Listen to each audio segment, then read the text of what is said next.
Oh, hello. That's a great day today. Let's begin our daily. 1 second before he hit record, he was talking in the most beautiful French accent in the world. Moi? Yes. Okay. We are in April. We started April yesterday. Today is April 2nd. The name of today's entry is Be Wary of What You Let In. Be wary of what you let in. Yeah, some of those things are sticky. They wanna stick there. So be careful of what comes in or something. Yeah. Yes, and to remind us, the theme of April is unbiased thought. So when it says So it's about. I think it's into. But that's interesting. Let's read. Cool. Marcus Aurelius has a quote for us today. Drama, combat, terror, numbness, and subservience. Every day, these things wipe out your sacred principles. Whenever your mind entertains them uncritically or lets them slip in. You want me to try unpacking this for us? Let's please, yeah, because I don't know if I got all of it. I got stuck in the first sentence. I know, because so the first sentence is a list of things. Drama, yeah. I was going like drama, like how are these all relating? Yeah. So maybe we can break them down. Yeah. So drama would be the sort of like mental tapes we're playing of, I should have said this, or if only I could say this to this person. He said, she said type of stuff in our head, like when we're playing the characters, having those kind of conversations with each other. And also maybe like externally, involving ourselves in gossip in an undisciplined way or something like that, Combat. So like conflict Fighting. with each other. Mm-hmm. Terror. So like even the feeling of fear. Like fear, terror, fear. Okay, Exactly. Okay. Numbness. Just kind of like, yeah. That to me has that kind of depression type of feel to it. Like, and it's interesting he's calling that out as this thing to watch out for, essentially. Like watch out for this numbness. Yeah. I feel like maybe some like substances help with, not help, but get you to this type of numbness. Like you were doing it and then now you're more numb or something because maybe it's hard to deal with the pain. Yeah. And then the last thing in the list is subservience. Subservience, and I'm not sure if I know what that is. Subservience is like when you make yourself almost like a servant to subservience. someone else. Makes sense. Kind of like giving away your power, like the things that I actually have control of, my thoughts, my words, my behavior. There's sometimes that I give too much power externally. I let the external, people or events or something have too much power and influence over how I'm seeing things and how I'm saying and how I'm behaving. And so in those moments, I'm a servant to whatever the things I've outsourced my power to. Does that make sense? Yeah. Servant to outsource your power to, because you have some control over something and you can say, well, I have control of nothing. Therefore, I'm outsourcing the control, what I actually have control over. I'm saying I don't have it, and I'm letting kind of like a draw of or luck. What is it called? Luck of a draw of a luck, or luck of a draw. Luck of the draw. Luck of the draw to make decisions for me. Let's say. Right. Versus later, you can then realize like, well, I could have influence it somehow if I was paying attention to it, and not be this kind of like outsourcing decision making to dice or something. Mm-hmm. Okay. Yeah, so he's saying all of those things in the list, every day those things wipe out your sacred principles. Mm-hmm. So we have some principles, some guiding principles perhaps, or some sort of a principles, how these Stoic principles, let's say, Right. that we want to live by, and then letting these things permeate through your day, destroy those guiding principles. Right. You're no longer going based on those guiding principles. You're now going based on drama, combat, and so on and so forth. Mm-hmm. Yes. And so then I love the last part, because he's kind of, so he says, whenever your mind entertains them uncritically or lets them slip in. Mm-hmm. So he's almost like qualifying the, like, that they will show up. That they will show up, and then how do I be disciplined about it? Well, I have to entertain them critically. So like the drama, the combat, the terror, the numbness, and subservience will happen. But as long as I'm being critical about it and I'm looking at it through the lens of What this... do you mean critical? Maybe looking at these things through the lens of my guiding principles, and having my guiding principles still be with me as I'm looking at the drama that's being created. Mm-hmm. So I think that's what the uncritically means. Like when you're not... Yeah. Yeah. You're not criticizing, and you're not also punishing yourself for having that experience, right? Like, because like you might have some drama and you're not realizing it until you're like way into it. And that's when you can start saying, oh, I got to go back to these guiding principles, this drama. I want to get, shorten this, shorten this experience. And, yeah. And then the last thing is, or lets them slip in. And I think that's also what you were just talking about, of like, you don't notice that they're... You don't notice, it just You just slips notice in. you're in the middle of it. Yeah. And so maybe over time you can get it to the point where they slip in less often, or you're catching them when they slip in sooner. Uh-huh. So because I think that they, when we say they slip in, I think that means they show up. Yes. So them just showing up is already they're there, and now how far do they go before we notice that, right. they slipped in? But they do slip in because right. and there is no control. Now, there is no control over, again, if they come or not come, but by catching them earlier and earlier and earlier, trying that makes them show up less. Yes. As a side effect of that. Yes. But that's not the outcome. That should not be, that is the outcome, but that should not be the goal. Yes. The goal is to catch them. To catch them sooner and sooner every time, mm-hmm. and then to focus on them through the lens of the guiding principles, because mm-hmm. that's how we can make sense of it all. Yes. And we can do the most productive thing with mm-hmm. the fear that we feel, or the sadness that we feel, or the conversations we're having in our head with what about asking questions of you yourself, if like some people feel bad that they are now they didn't catch it early, like the self-judgment. mm-hmm. That's probably just something to also be aware of, maybe. Like, hey, like now it slipped in. I didn't notice that for X amount of time, right? And now I'm what are you reacting Judging. to? Oh no, because I'm sorry. I would something okay. separate. Finish your thought. Okay. Finish your thought.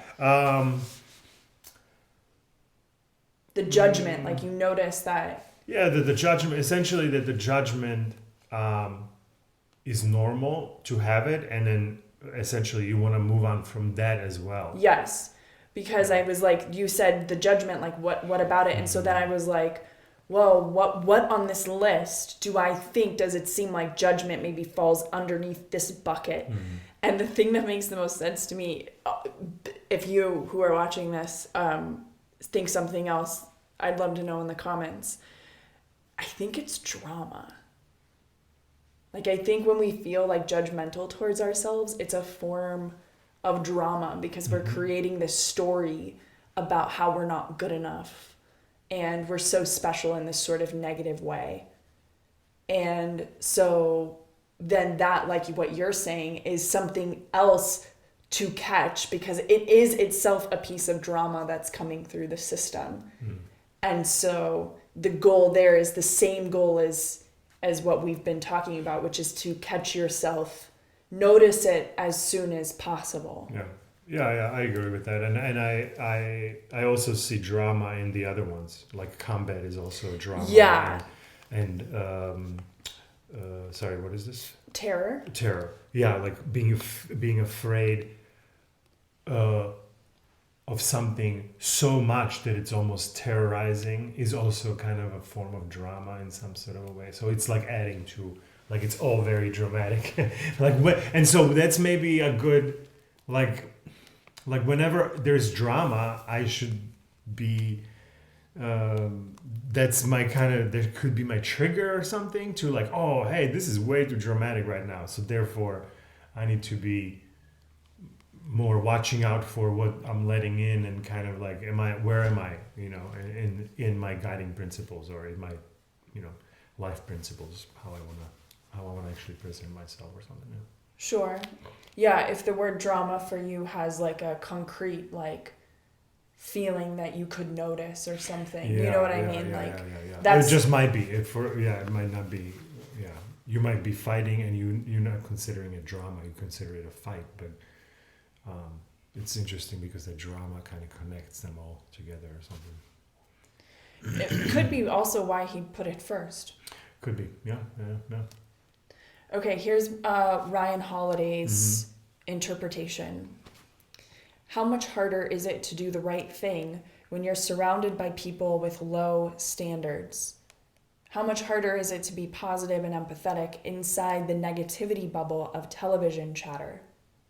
How much harder is it to focus on your own issues when you're distracted with other people's drama and conflict? We'll inevitably be exposed to these influences at some point, no matter how much we try to avoid them. But when we are, there is nothing that says we have to allow those influences to penetrate our minds. We have the ability to put our guard up and decide what we actually allow in. Uninvited guests might arrive at your home, but you don't have to ask them to stay for dinner. You don't have to let them into your mind.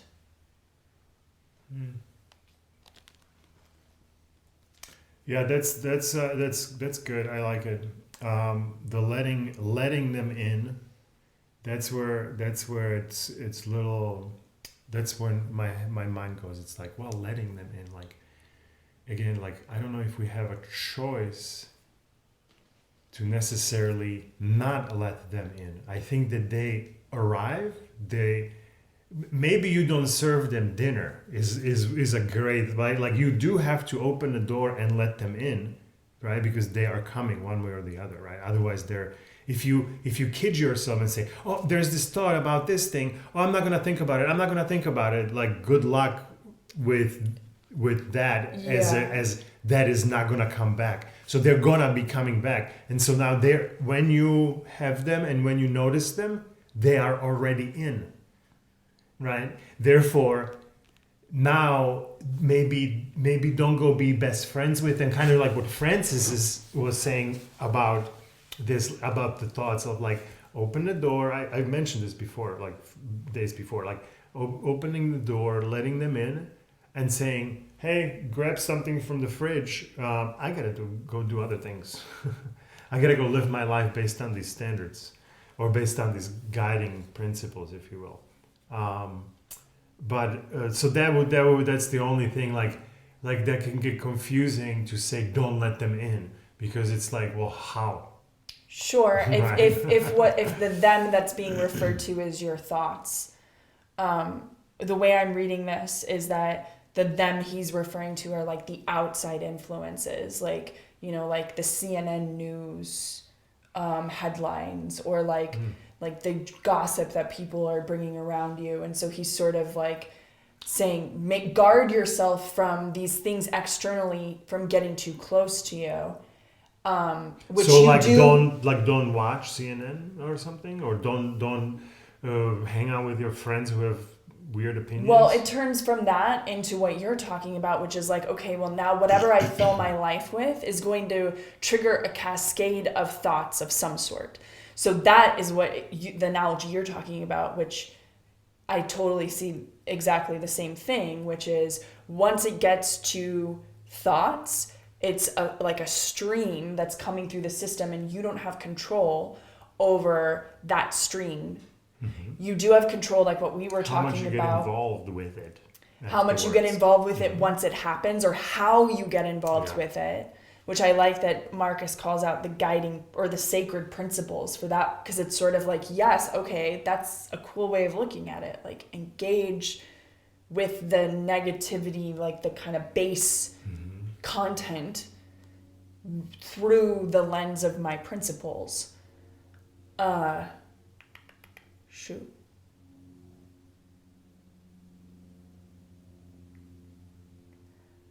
I think I'm done with my thought. It was just mostly about the letting them in phrase, and then like noticing like this, there's almost like these two things of like letting thoughts in, which we can't control, but then letting the outer influences, like arranging myself in relationship with these outer influences. There, I am able to I do control how much I let those influences in. I do control how much I consume on CNN. I do control how much I see this group of people or hang out in this environment. Yeah. You have control over how much exposure you get to certain environments, but at the same time, environments. Good environment, like even if you try to spend as much possible time in the good environments where you have only these positive things showing up or something, that's still not going to let those influences still gonna influence you, the bad ones, let's say. The thoughts, you mean, like but you'll thoughts, still have... Yeah, but thoughts or just circumstances in life. You can try to not to be in this group because those people are influencing you X, Y, and Z. And then you might not want to watch CNN. You stop watching CNN, but then you're traveling, let's say, right? And now you're on the plane and somebody next to you watches CNN. Now you're like watching it, and it's like... now it's coming, right? Like now, so like avoiding those circumstances is not as good of a strategy than trying to catch them and saying, oh, hey, there it is. Okay, I can hang out with all these people, even though they have strong opinions about something that I don't necessarily agree with, but I caught that, and I'm not. Hey, that's okay that you have this thought. For sure. Like, I don't have this thought, and I don't have this opinion. It's okay. You want to be strong enough because they might be your friends or they might be your family. I'm not saying go out there to expose yourself to aggravated situations on purpose. No, but they will happen. Of course, and when I'm saying with that strategy, I'm not saying it's one or the other. Like it's a combination of both at all times. Like I need to make smart decisions about what I keep around me. I want to be strong, like what you're saying, and be able to endure like whatever hardship I might be facing, or the family member that's like a non-negotiable in my life, but they create a lot of, turmoil for me or something like that. It's like, of course, like I'm never going to be able to weed out completely a negative influence. But every day I make choices about yes to this thing and no to this thing. So with those choices that I have, I want to like engage with those choices through this lens too. Mm-hmm. And then on top of that, build a mental strength and fortitude. That is what the second layer, which is no matter what, there's going to be negative influences that come through my mind. And so in the form of the list that Marcus gave me. And so now my job is to notice those and have some discernment there and view all of that through the guiding principles that Stoicism gives me. Which is, do we know some? Just from top of our heads? Yeah, well, one of them is focusing on the things that are within your control. Yeah. The control thing is like very huge. That's the whole Stoicism thing. And what I can control is how I'm looking at something. And how I'm looking at something, it's like I want to get down to the bottom of it. I want to see things how they really are as the truth. Mm-hmm. Because when I see things as they are as the truth, I'm burned less. I'm more in flow or in line with how life is, and I'm, we keep talking about like this back and forth between I have some control here, and then the next moment life serves me a consequence or an outcome or something, and I have to accept that, and then I have to move on. And so I think that these are like the guiding principles that I can use. But yeah, so that was the one. Yeah, like what? But I was like, do we have is there like a list that we can like share, the control is like control over what my mindset. We could look up to see if there's something called. If there's like a list, like a 10 principles, right? Or something that there are like. The control has those 3 elements, like how I'm looking at it, what I say, Mm-hmm. and what I'm. And I'm not saying that because I think you don't know it. I'm just saying it because we're filming. So if anybody's joining us for the first time, I can just say the full list, But yeah, what I'm thinking, what I'm saying, and what I'm doing. Sweet. Good times. We're good. Let's wrap it up.